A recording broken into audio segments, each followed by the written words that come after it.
오늘은 사도신경 17번째 시간, 마지막 시간입니다. 우리 사도신경을 오늘까지 17번에 걸쳐서 우리가 묵상하고 있습니다. 오늘은 가장 마지막 부분인 영원히 사는 것을 믿습니다. 즉, 영원히 사는 것에 대하여서 생각을 해봅니다. 영원히 사는 것은 지난주에 살펴본 몸이 다시 사는 것과 매우 밀접하게 연관되어져 있습니다. 몸이 다시 사는 부활이 없으면 영원히 사는 것 자체가 불가능하기 때문입니다. 그러면 영원히 사는 것은 무슨 의미일까요? 영원히 산다는 것은 어떤 것일까요?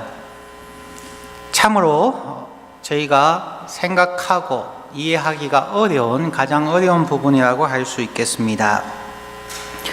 오늘 본문을 보면은 사람은 영원을 알 수 없다고 성경은 말합니다. 고린도전서 2장 9절 말씀을 다시 읽습니다. 기록된 바 하나님이 자기를 사랑하는 자들을 위하여 예비하신 모든 것을 눈으로 보지 못하고 귀로 듣지 못하고 사람의 마음으로 생각하지도 못하게 하였다 함과 같으니라. 간혹 해외 토픽 같은 것이나 어떤 사람들의 이야기들을 통하면은 한 30년 전에도 한국에서 센세이션을 일으켰던 책 가운데 내가 본 천국, 이런 책들, 천국에 갔다 왔다 혹은 지옥에 갔다 왔다고 간증하거나 책을 쓰는 사람들이 있습니다. 그러나 오늘 본문 말씀을 보면은 그것이 불가능하다는 것을 분명하게 얘기하고 있습니다. 하나님이 자기를 사랑하는 자들, 즉 하나님을 예배하고 섬기는 자들을 위하여 예비하신 모든 것, 즉 영혼에 대한 모든 것은 사람의 눈으로 보지 못하고 귀로 듣지 못하고 사람의 마음으로 생각하지도 못하게 하였다고 성경은 분명하게 얘기하고 있기 때문입니다. 각 사람들에게 은혜를 베풀기 위해서 그러한 상상을 동원한 비전을 볼 수는 있다 하겠지만 그 누구도 영원한 것을 실제로 보고 듣고 생각하지는 못한다고 분명하게 성경은 얘기하고 있습니다. 우리가 알지 못하는 것을 그러면 우리는 어떻게 영혼에 대해서 생각하고 믿을 수가 있는가 하는 부분이 오늘 내용이 되겠습니다. 지난주에 우리는 잉태와 출생과 사망과 부활에 대한 관계를 두 가지를 통해서 말씀을 드렸습니다. 사람의 말에 대해서 먼저 생각을 했었습니다. 간단하게 요약하자면은 말이라고 하는 것은 한 사람의 입에서 탄생하게 됩니다. 이전에 없던 것들이 새로운 창조와 같이 말이 한 사람의 입에서 시작되어져서 이것이 전파를 타고 나아가서 그 말을 듣는 사람의 귀에서 그 말은 사라집니다. 즉 죽습니다. 대부분의 말들은 소음과 같아서 이 땅에 수없는 전파들이 있고 수없는 말들이 오고 가지만 대부분은 남의 말에 귀를 기울이지 않기 때문에 그 말이 한 사람의 입에서 탄생해서 듣는 사람의 귀에서 죽습니다. 그러나 그 말들 중에 극소수는 듣는 사람의 귀를 통해서 그의 마음에 가게 되고 마음을 감동하게 될 때에 이렇구나, 이것이 진실이구나, 이것이 저 사람의 마음이구나 라는 것을 마음에 깨달아 알게 될 때에 그 말은 듣는 사람의 마음에서 부활하게 된다는 거죠. 그 말을 기억하게 되고 묵상하게 되고 그것이 나에게 도움이 되었을 때 지식적인 열매가 되기도 하고 남을 이해하는 understanding이라고 하는 혹은 불쌍히 여기는 compassion이라고 하는 것의 열매로 나타나서 나의 말이 바뀌어지고 행동이 바뀌어지고 관계성이 바뀌어지게 되는 것이죠. 그래서 말이라고 하는 것은 입에서 태어나서 귀에서 죽지만 그것이 누군가의 마음의 감동으로 닿았을 때에 부활하게 되고 부활의 열매가 맺혀진다는 것입니다. 부활의 열매를 맺을 수 있는 말을 하기 위해서는 적극적으로 말하는 것이 아니라 머릿속에서 마음속에서 오랫동안 잉태의 시간을 가지고 꼭 필요한 말을 적절하게 표현할 수 있는 그러한 훈련들이 참으로 필요합니다. 그것이 사람의 모습으로 또한 설명을 드렸습니다. 사람은 어머니의 자궁에서부터 이 땅에 나오는 것을 출생이라 사람으로 태어났다고 이야기하고, 요즘은 80이요 100살의 삶을 사시고 이 땅에서 마지막 호흡을 할 때에 죽었다고 이야기를 합니다. 그러나 그것이 이루어지는 과정을 살펴보면은 사람은 그냥 어느 순간에 뚝딱 이 땅에 태어나는 것은 아닙니다. 평균적으로 9개월에서 10개월이라고 하는 기간 동안 어머니의 태중에서 잉태되어지고, 그 기간 동안 어머니로부터 영양분을 공급받으며 부모의 사랑을 받으며 여러 가지 준비하는 그러한 약 10개월의 시간을 가진 후에야 그들은 그곳에서의 삶을 마감하고 그들의 입장에서는 죽음을 맞이하고 이 땅으로 태어나게 되는 것입니다. 그 기간 동안 우리의 태중에 있는 생명은 이 땅에 대해서 알 수 있을까요? 어머니의 뱃속에 있는 그 생명은 분명히 살아있는데 그들은 듣고 느끼고 나름의 커뮤니케이션을 하지 않습니까? 부모님들이 그들에게 말을 전달해주고 애기야 잘 있니? 내가 너를 위해 축복한단다. 그리고 음악을 들려주고 태교를 하고 많은 것을 우리는 전달하려고 노력합니다. 그런데 그 태중에 있는 아이가 이 땅의 생명을, 이 땅의 삶을, 이 땅에서의 성장과 직장 생활과 인간관계를 알 수 있을까요? 태중에 있는 생명은 알지 못합니다. 한 번도 경험해보지 않은 그 태아의, 그 피터스의, 그리고 성장하는 그 모습이 어떻게 우리가 지금 살아가고 있는 이 모습을 알까요? 농담스럽게 얘기한다면 그 아이들이 이 땅에서 이렇게 직장 구하기 힘들고 어렵게 공부하고 해야 되는 거 알면 이 땅에 태어나려고 할까요? 태아는 어머니의 속에서 부모님의 사랑과 많은 영양분을 공급받고 그 삶에 충실하게 살아갑니다. 혹 이렇게 푹 찌르면은 아이가 움츠러들고 자기를 프로텍트하기 위해서 움츠러들고 자기의 삶을 위해서 나름대로 정말 열심히 어머니의 태중에서 노력합니다. 하지만 그들은 그 안에서의 생명으로 끝이 난다고 생각을 할 겁니다. 다시 태어난다는 생각이 그들에게는 없을 가능성이 매우 높습니다. 이 태아가 출생하였다가 다시 어머니의 뱃속으로 들어갈 수가 있나요? 불가능합니다. 그 누구도 그 할 수가 없습니다. 한번 나오면 다시 돌아갈 수가 없습니다. 그렇기 때문에 우리 어머니의 태중에 있는 생명은 이 땅의 삶에 대해서 보지도 못하고 듣지도 못하고 마음으로 생각도 할 수 없는 상황 속에서 그들의 생명에 충실하게 살아간다는 것입니다. 그리고 그들로서는 죽음에 해당하는 것, 즉 평균 20시간 혹은 24시간 동안에 요즘은 무통분만이 있기는 합니다마는 그 긴 기간 동안에 출산의 고통을 겪죠. 엄청난 고통을 겪는다고 우리가 추측할 수가 있습니다. 아주 컴컴한 과정을 그 긴 시간 동안 태어나면서 죽음의 공포와 같은 그러한 과정을 겪고 이 땅에 태어나게 됩니다. 그 생명이, 어머니의 태중에 있는 그 생명이 약 10개월 동안의 삶에 대해서 얼마나 충실하게 사는가 하는 것은 이 땅에서의 80년에서 100년의 삶에 매우 많은 영향을 끼칩니다. 이 땅에서 삶을 요즘 보면은 거의 모든 것이 유전적이라는 말을 많이 합니다. 부모에게서부터 물려받은 것들, 또한 태아 교육을 통해서 있었던 것들, 그 부분이 최소한 50% 이상이 되고, 그 다음에 태어난 후에 그 가정에서 혹은 그 커뮤니티에서 어떤 영향을 받고 자랐느냐에 따라서 지식적인 것뿐만 아니라 건강, 여러 가지 면에서 영향을 받는다 하는 것을 우리는 알고 있습니다.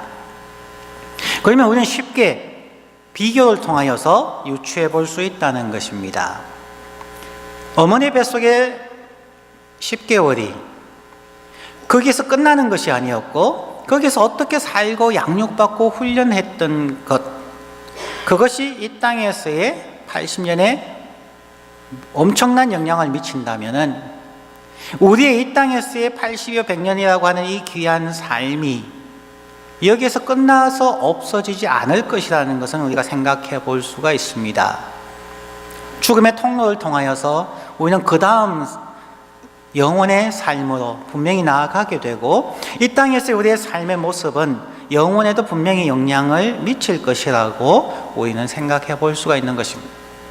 그래 단순하게 나는 예수 믿고 천국 간다, 그리고 나서 내 마음대로 사는 모습, 이건 내가 태어난 성격이야 라고 그냥 포기하다시피 살아가는 삶은 그 다음 영혼의 삶에서도 엄청난 영향을 미치게 될 것이라는 것을 알게 될 때에 하나님께서 우리에게 끊임없이 강조하시는 것처럼 성화의 과정이 중요하다는 것입니다. 내가 거룩하니 너희도 거룩할지어다. 너희가 거룩함의 모습을 이 인생의 삶 속에서 끊임없이 묵상하고 노력하고 준비하고 훈련해 가는 과정이 영혼에 영향을 미칠 수 있다는 것을 우리가 생각해 볼 수 있다는 것입니다. 많은 사람들은 현재 우리의 삶이 영혼에 영향을 미치지 못할 것이라고 생각을 합니다. 왜냐하면 그들은 영혼을 믿지 않기 때문입니다. 하지만 바울 사도는 이러한 설명을, 우리가 방금 유추하는 이러한 생각들을 하게 하는 것입니다. 우리는 영혼을 알지 못하지만 우리가 아는 분명한 것이 있습니다. 그것은 우리 모두의 어머니의 자궁에서 10개월의 삶을 살았다는 것은 분명히 알고 있습니다. 왜냐하면 과거를 돌이켜보면 과거에 일어났던 것은 우리는 분명한 증거가 있고 과학적으로나 모든 면에서 우리는 증거를 보았기 때문에 알 수 있는 것입니다. 미래에 대해서는 알지 못합니다. 바울 사도가 오늘 본문에서 이야기하는 것, 우리의 현재의 모습에서 미래에 대해서 보지도 듣지도 생각을 할 수도 없지만, 그러나 그 다음 부분에서 10절에서 이야기하는 것은, 그러나 이것을 체험한 자가 있다면, 사람이 어머니의 태중에서 10개월이 있었는 것을 체험하고 돌이켜볼 수 있는 사람이 아는 것처럼 영혼을 아는 자들, 하나님의 깊은 것까지 통찰하는 자들은 그것을 돌이켜보았을 때 알 수 있지 않느냐는 것입니다. 즉 성령은 영혼을 안다는 것입니다. 10절과 11절 말씀입니다. 오직 하나님이 성령으로 이것을 우리에게 보이셨으니 성령은 모든 것 곧 하나님의 깊은 것까지도 통달하시느니라. 사람의 일을 사람의 속에 있는 영 외에 누가 알리요? 이와 같이 하나님의 일도 하나님의 영 외에는 아무도 알지 못하느니라. 성령 하나님은 하나님과 함께 영원부터 계셨고 영원히 계시는 하나님이시기에 하나님은 영혼을 아십니다. 성령 하나님도 영혼을 아십니다. 그러므로 성령 하나님께서는 하나님의 깊으신 것까지도, 즉 영혼에 관한 것까지도 분명하게 체험을 통해서도 또한 지식을 통해서도 분명히 알고 계신다는 것이죠. 그리고 하나님의 영이신 성령께서 영혼에 대하여서 인간이 이해할 수 있는 제한된 범위 안에서 우리에게 영혼에 대해서 말씀하고 있다는 것입니다. 우리가 알 수 있는 주파수를 통하여서 그 주파수 안에서 전파를 보내시고 우리의 상상력을 통하여 영혼을 상상할 수 있게 해 주신다는 것입니다. 신학적으로 상상력은 하나님의 속성입니다. 이 상상력에 대해서 오늘 잠시 설명을 하겠습니다. 매우 위험할 수도 있고 매우 유익한 도구가 될 수 있기 때문에 그렇습니다. 상상력이라고 할 때에 imagination이라고 영어에서 이야기를 하고, 또한 우리가 하나님의 형상대로 창조함을 받았다고 할 때 우리는 image of God, 하나님의 형상을 가진다고 말합니다. 화면에 나와야 하는데, 영어로 imagination이라고 한 것을 라틴어로서는 imaginatio라고 이야기합니다. imaginatio는 상상력이라는 말입니다. image of God이라고 했을 때에 이것을 imago Dei라고 라틴어로 쓰고 있습니다. 즉 하나님의 형상이라는 말입니다. 그래서 신학적으로 이 또한 라틴어 어원적으로 그 루트에 해당하는 부분이 imag에 해당하는 imago, imagi라고 할 때 어원이 같다는 것입니다. 그래서 기독교의 영성신학에서는 이것이 매우 중요한 역할을 하고 있습니다. 하나님께서 하나님의 형상대로 우리를 창조하셨다 했을 때 그 하나님의 형상은 크게 두 가지를 의미합니다. 첫 번째는 하나님께서 인류를 통하여서 자기를 나타내시는 자기 실현, self-actualization을 뜻하는 것입니다. 하나님은 하나님 자신을 보여주기 위해서 인간들에게 하나님의 모습을 보여주는 것, 그것이 하나님의 형상이라는 것이고, 그런데 그것이 죄로 인하여서 사람의 상상력이 오염이 되었습니다. 그러면 이 상상력을 통하여서 하나님을 알 수 있게 하셨는데 그것이 매우 위험할 수도 있다는 것을 우선 말씀을 드립니다. 어쨌든 첫 번째 하나님의 형상이라고 하는 것은 하나님의 자기 실현을 인간에게 보여주시는 것이라는 뜻이고, 두 번째는 인류에 대한 하나님의 돌보심을 뜻할 때에 하나님의 형상이라는 단어를 사용합니다. 하나님의 형상, 즉 하나님께서 인류를 통하여 자기를 나타내심의 첫 번째는 하나님의 말씀인 성경입니다. 성경을 통하여 하나님이 어떤 분인가를 우리에게 알려주십니다. 두 번째는 자연의 현상입니다. 자연을 바라보면서 이 거대한 것이 움직여갈 때 그 누군가가 창조하시고 운영하는 분이 있을 것이다. 자연의 법칙을 성경에 적용하고 우리의 삶에 적용하면은 우리는 하나님의 형상을 추측할 수 있다고 생각을 하는 것이죠. 세 번째는 상상력입니다. 우리가 알지 못하고 보지 못하고 듣지 못하는 실제에 대하여 하나님은 우리 인간에게 상상력을 주셔서 상상으로 어렴풋이나마 영혼의 실제를 의식할 수 있게 해주셨습니다. 기독교의 영성신학에서 상상력을 개발하고 많이 활용하는 기도를 합니다. 이것은 기독교 2000년의 역사 가운데 오랜 기간 동안 활용되어져 왔던 부분입니다. 특별히 거룩한 성경 읽기라고 얘기하는 렉티오 디비나라고 하는 성경 읽기가 있습니다. 그 과정들을 몇 번씩 소개해 드린 적도 있습니다. 조용한 시간에 성경을 펴고 기도하고 성경을 읽고 기도하고 성경을 읽고 기도하고 성경을 읽고 약 3번 정도를 진지하게 기도하면서 성경을 반복해서 읽습니다. 그리고 나서 하나님 앞에 주여 말씀하옵소서라고 하면서 상상 속에서 그 성경의 본문 속으로 들어갑니다. 그리고 그 안에 내가 상상력을 통하여서 마치 가나 혼인잔치라고 이야기하면은 그 안에 들어가서 내가 그 어머니 마리아의 모습이든지 아니면 사인의 모습이든지 손님의 입장에 들어가서 상상력을 통해서 그 당시의 모습을 생각해 보는 겁니다.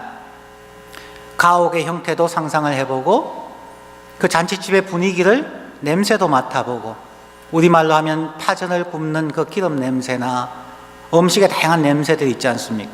성경을 표면적으로 읽는 것이 아니라 내가 상상력을 통하여 그 안에 들어가서 좌우로 둘러보면서 저기에 어떤 사람들이 있겠구나, 저기에 하인들이 있는구나, 저기에는 주방이구나, 저기에는 마당이구나를 상상력을 통해서 보게 됩니다. 냄새 맡게 됩니다. 사람의 대화들을 상상력을 통해서 추론하고 들어봅니다. 마리아가 그 당시 어떤 느낌이었을까? 어떻게 염려했을까? 어떻게 사람들에게 아들인 예수에게 말했을까? 그때의 그의 눈빛이나 표정은, 그의 억양은 어땠을까? 그때 예수님의 반응의 모습은 어땠을까? 하인들의 모습은 어땠을까? 이것을 상상력을 통하여서 그 현장 속에 들어가는 성경 읽기입니다.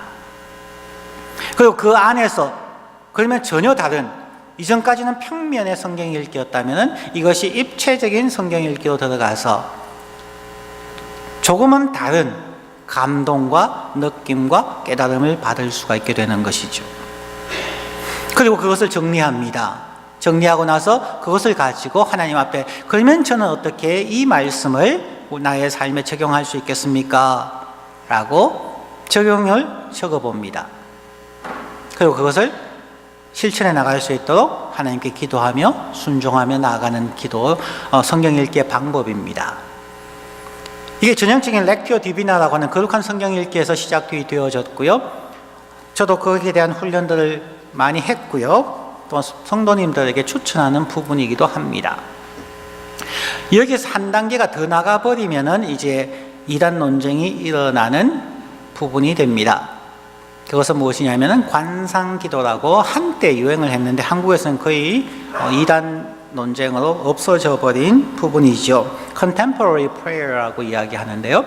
이 부분은 그냥 가만히 앉아서 모든 생각을 밀어내고 마치 명상하듯이 앉아서 하나님께서 나의 상상력 속에 생각나는 대로 생각하는 그러한 부분이기 때문에 이 부분은 추천하지 않는 부분입니다. 우리의 상상력도 엄청난 강의를 듣고 훈련을 해서 이것이 익숙해져야지 렉티오 디비나와 같은 성경 읽기가 가능해집니다. 그냥 강의 몇 시간 듣고 나서 나도 하겠다고 해서 성경을 펴고 성경 속으로 한번 들어가 보십시오. 생각이 그냥 중구난방으로 퍼져가서 성경을 분명히 생각했는데 6초 만에 갑자기 숙제 생각이 나고 갑자기 나에게 무슨 말을 했던 사람들의 얼굴이 떠오르면서 분노했다가 왔다 갔다 하게 되는 거죠. 이것은 엄청난 훈련이 필요합니다. 그리고 집중할 수 있는 시간의 스팬이 매우 중요하다는 거죠. 어쨌든 상상력은 하나님께 주신 하나님의 형상과 연결되어진다는 것, 그것을 강조하기 위해서 잠시 말씀을 드렸습니다. 상상력이 인간의 죄로 인하여서 오염되어져 있다는 것을 우리는 충분히 이해해야만 합니다. 훈련되지 않은 상상력은 잘못된 생각으로 빠지고 성경의 뜻이 아닌 자기의 생각으로 결론을 내릴 위험성이 매우 많다는 것, 우리가 알아갈 필요는 있습니다. 다시 오늘 성경 본문으로 돌아와서 오늘 본문이 말하는 것은 사람은 자기가 경험하지 않은 미래에 대해서 알지 못한다. 보지 못하고 듣지 못하고 상상할 수 없다. 그러나 영원부터 영원까지 계시는 성령 하나님만이 우리에게 하나님의 깊으신 것, 영혼에 대해서 힌트를 주실 수 있다. 우리가 받아들일 수 있는 범위 안에서 배우고 상상하고 추론할 수 있게 해 주신다는 것입니다. 그러면 우리들은 신앙생활을 더 깊이 하는 과정 속에서 하나님의 말씀을 많이 대하고 묵상함을 통해 성경에 나타난 영혼에 대해서 우리가 연구를 하고 배우고 익숙하게 하는 것이고, 두 번째는 그것을 성경을 자연의 법칙과 함께 나누어 보면서 분명히 영혼은 있을 것이다. 조금 전에 말씀드린 말에 대해서나 혹은 인간이 어머니의 태중에서 잉태되는 과정과 10개월의 삶, 그리고 죽음과 부활이라는 우리의 현재의 삶, 그러면 동일하게 우리의 죽음이 있다면 그 후에 부활의 삶 그리고 영혼의 삶이 있을 것이라는 것을 자연의 이치와 법칙에 의해서 우리는 충분히 추론해 볼 수 있을 겁니다. 그리고 거기에 상상력을 통하여서 우리는 영혼의 아주 조그만 부분을 알 수 있다는 것입니다. 마지막으로 이제 예수님의 말씀의 순서를 보고 오늘 설교를 마치려고 합니다. 요한복음 11장 25절과 26절의 말씀을 읽어드립니다.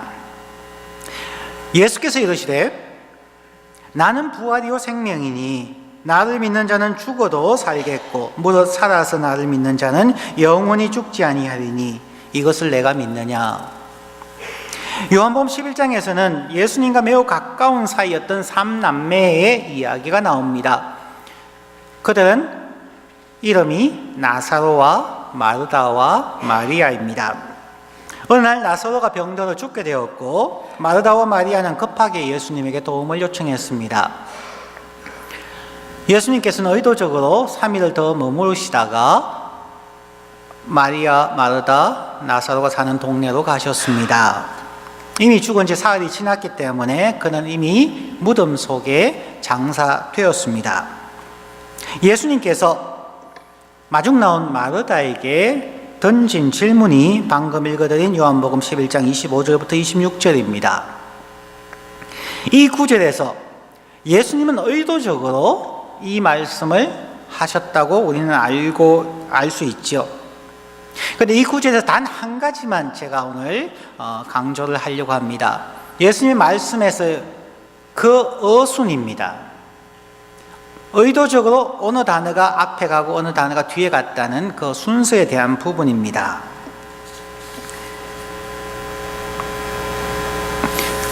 화면에 안 나와서 여러분이 직접 보시기가 힘들 수도 있는데, 예수님께서 이러시되 나는 부활이요 생명이니 라고 얘기하고 있다는 것입니다. 나는 생명이요 부활이라고 얘기하지 않았다는 것입니다. I am the resurrection and the life. 부활을 먼저 얘기하고 있다는 것입니다. 그 순서를 우리가 보면은 그렇게 알 수 있는 것이죠. 이 말씀은 지금 죽어서 장사 지낸 바 된 나사로를 생각하면서 마리아에게 얘기한 거죠. 자, 지금 나사로가 죽었습니다. 그러면 그 죽음 다음에 무엇이 있고 그 다음에 무엇이 있는가를 지금 예수님이 마르다에게 말씀하고 질문하고 있는 거죠. 자, 나사로의 다음이 무엇이라고 생각하느냐? 그 다음 순서는 부활이다. 부활 다음은 생명이다 라고 예수님께서 말씀하고 있다는 것입니다. 단순한 영혼을 얘기하는 것이 아니라 그 과정을 설명하고 있다는 것입니다. The life, 진정한 생명은 부활 후에 있게 된다고 강조하고 있는 것입니다. 그러면서 덧붙여서 말씀하시길 나를 믿는 자는 죽어도 살겠다고 말씀하고 있는 것이죠. 오늘 말씀을 총정리하면 그렇습니다. 마치 어머니의 뱃속에서 생명이 어머니의 뱃속에서 끝이 나는 것이 아니고 긴 출산의 고통을 거쳐서 이 땅에 부활하듯이 우리의 이 땅에서의 생명도 죽음의 긴 터널을 거쳐서 영원으로 부활하게 되고 그 부활 뒤에 진정한 생명이 있게 될 것이라는 것입니다. 사도신경 설교를 마치면서 특별히 세 번째 부분인 성령 하나님과의 성령 하나님이 누구시며 그분의 사역에 대해서 설교를 마치면서 정리를 해보려고 합니다. 성령에 대한 바른 이해입니다. 첫 번째, 성령님은 우리 안에 거하시며 성령님의 가장 중요한 사역은 예수 그리스도의 말씀을 우리에게 가르치시고 생각나게 하신다는 것입니다. 어떤 기적이 아니라 하나님의 말씀을 가르치고 기억나게 하시는 것이 성령님의 첫 번째 사역입니다. 그리고 가장 중요한 사역은 그 다음으로 성령의 열매가 그리스도인들의 삶과 성품 속에서 맺히게 하시는 것이 성령의 사역이라는 것입니다. 세 번째는 그러면 이 모든 그리스도인들이 성령의 열매를 맺음을 통하여서 거룩한 공교회, 거룩함을 추구하는 하나님의 교회의 일원이 되어서 거룩한 여정을 걸어가게 하신다는 것입니다. 그 여정 가운데서 그분은 우리의 죄를 사하여 주시고 우리를 몸이 다시 살게 하며 영원히 살게 하시는 것이 성령님의 사역이라는 것을 분명하게 말하고 있습니다. 성도 여러분, 예수 그리스도 안에서 하나님을 사랑하는 모든 사람들에게 주시는 영원을 우리가 함께 기대하고 준비하며 살아갈 때 성령님께서 저와 여러분의 삶 속에서 풍성한 성령의 열매를 맺게 해 주실 것입니다. 그것을 기대하고 함께 가는 우리 모든 성도님들이 되시기를 간절히 축원합니다. 기도하겠습니다.